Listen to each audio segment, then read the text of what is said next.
Perhiasanmu itu dari dalam batiniah yang tersembunyi dengan perhiasan yang tidak binasa, yang berasal dari apa? Roh yang lemah lembut dan tentram, yang sangat berharga di mata. Bagaimana kita berdandan dengan cara Allah? Yuk selanjutnya. Yang pertama kita belajar tentang apa? Roh yang lemah lembut. Ibu-ibu, kalau kita dengar kata lemah lembut, itu yang terlintas di pikiran kita apa? Gitu? Yang saya peragakan itu adalah body language. Belum tentu kalau body language saya seperti itu, hati saya itu lembut. Belum tentu. Karena yang saya peragakan itu adalah yang kelihatan dari luar.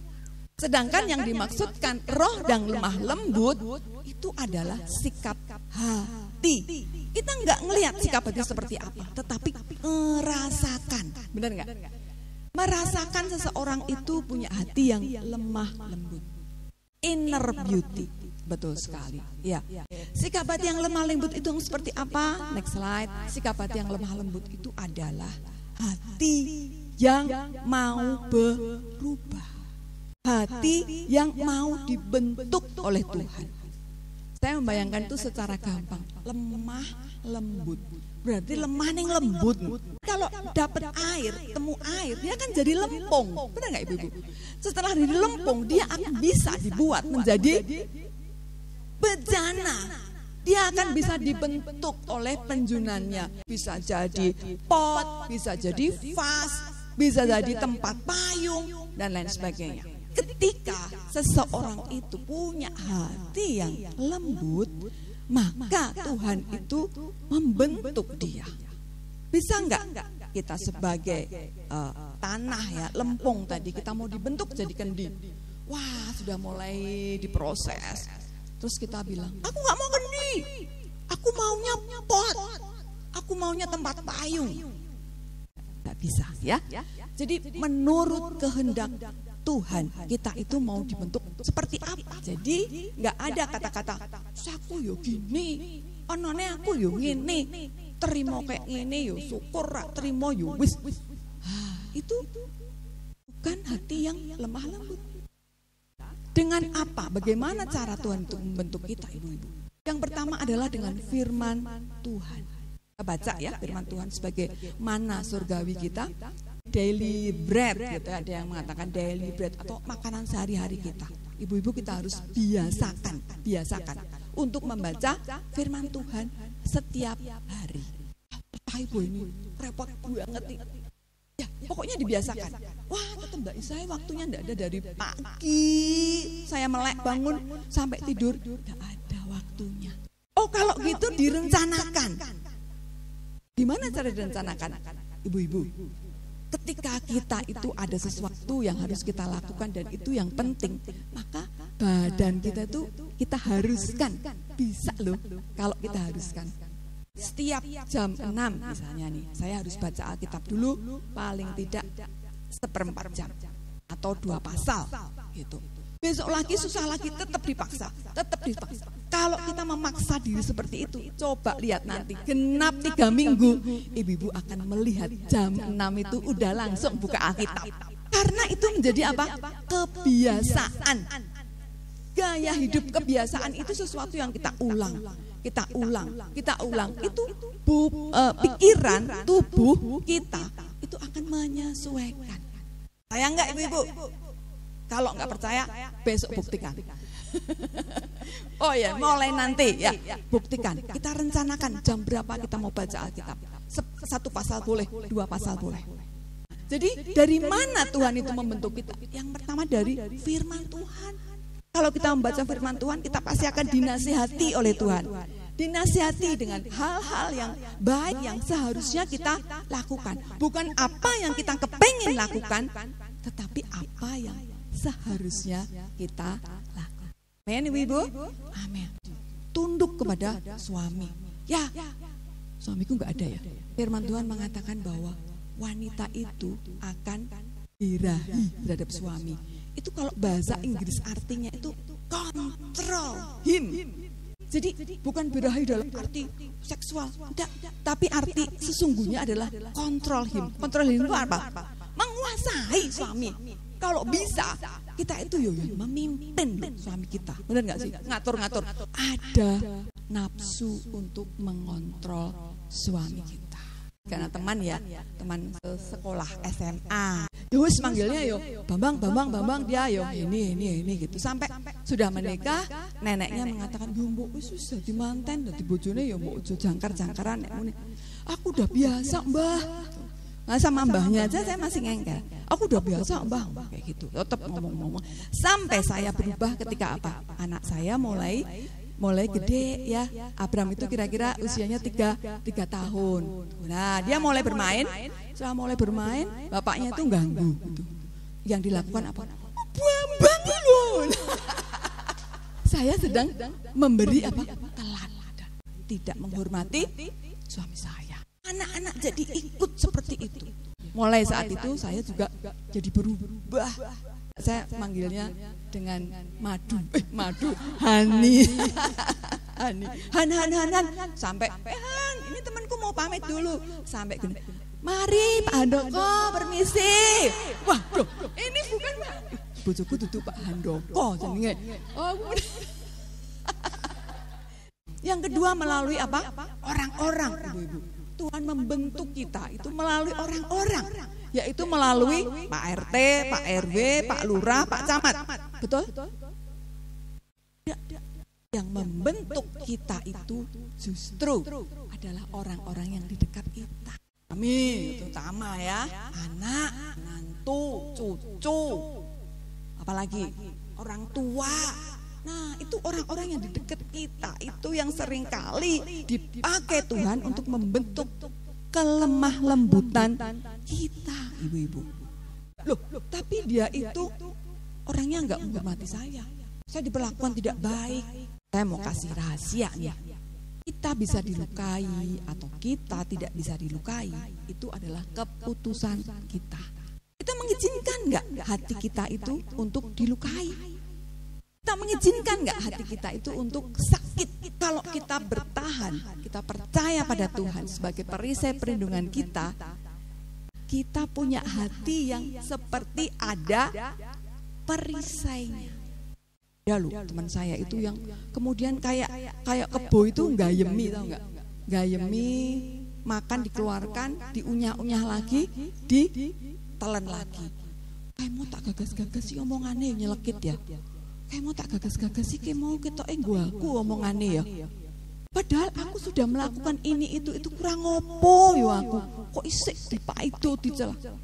Ibu-ibu, please, hari ini Tuhan menasihati kita supaya kita punya hati yang lemah lembut dan untuk mau berubah. Kita tidak usah punya apa namanya asumsi. Nah, kadang-kadang yang bisa membuat kita sakit hati itu asumsi kita.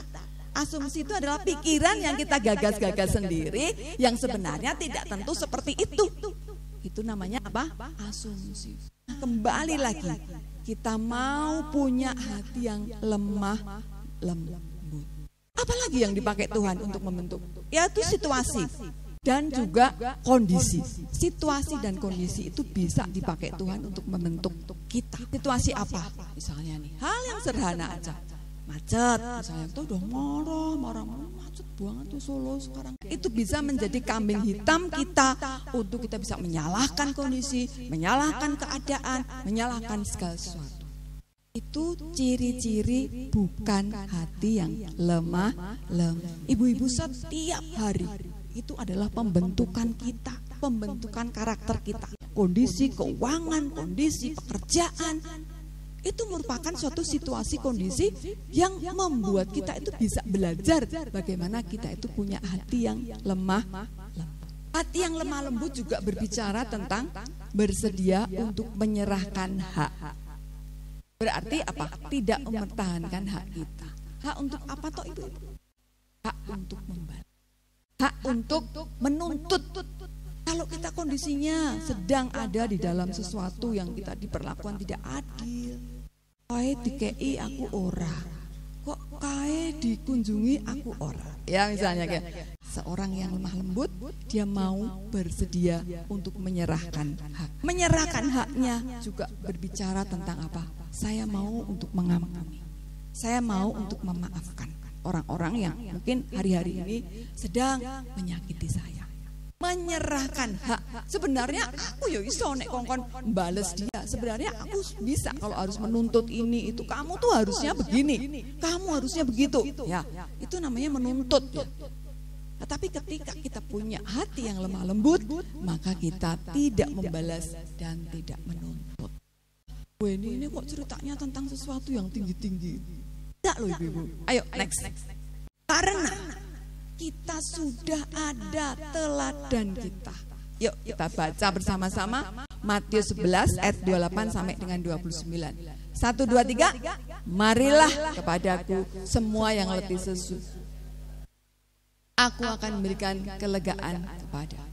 Pikulah yang kupasang dan belajarlah kepada. Karena aku lemah lembut dan rendah hati, dan jiwamu akan mendapat ketenangan. Bahasa lemah lembut yang dipakai di sini ya di Matius 11 ayat 29 dengan yang dipakai di 1 Petrus 3 ayat 4 tadi itu memakai kata dasar, kata asal itu sama, yaitu praus. Artinya Tuhan Yesus sedang menyamakan lemah lembutnya di sini dan lemah lembut yang ada di dalam Petrus itu adalah kata yang sama.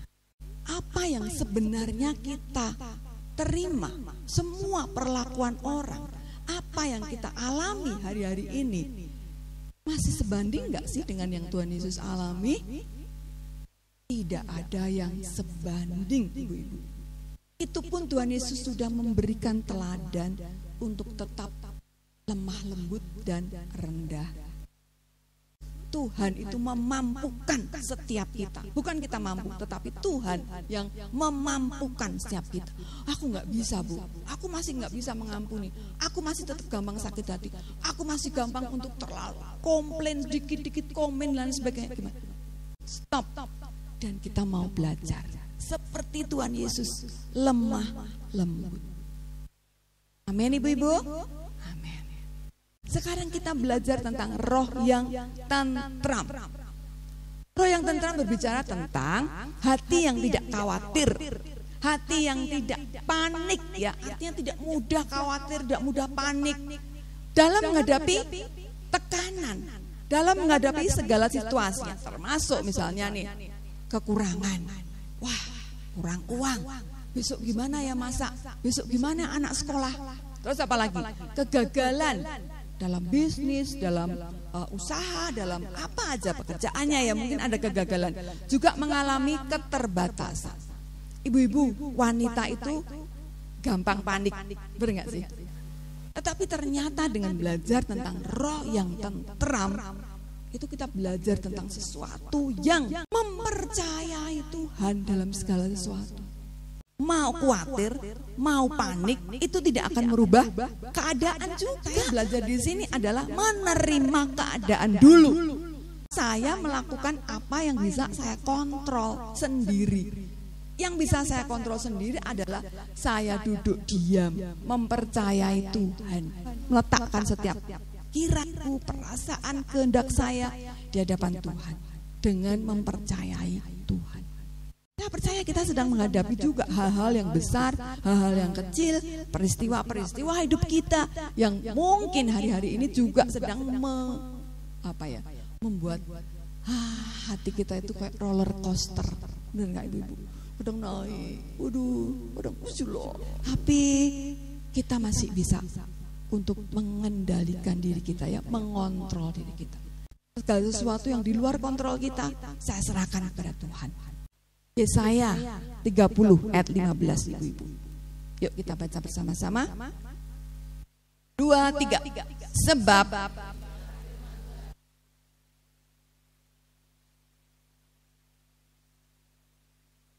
kamu akan diselamatkan. Dalam tinggal tenang dan percaya terletak kekuatan. Kita sebagai ibu di rumah, sebagai istri di rumah, sebagai nenek, sebagai mertua di rumah, Apa yang harus kita lakukan supaya kita punya roh yang lemah lembut dan tentram? Tinggal tenang dan percaya kepada Tuhan. Karena di situ adalah letak kekuatan kita. Ayo kita mau berubah karakter kita untuk menjadi punya roh yang lemah lembut dan tenang. Itu berharga di mata Allah.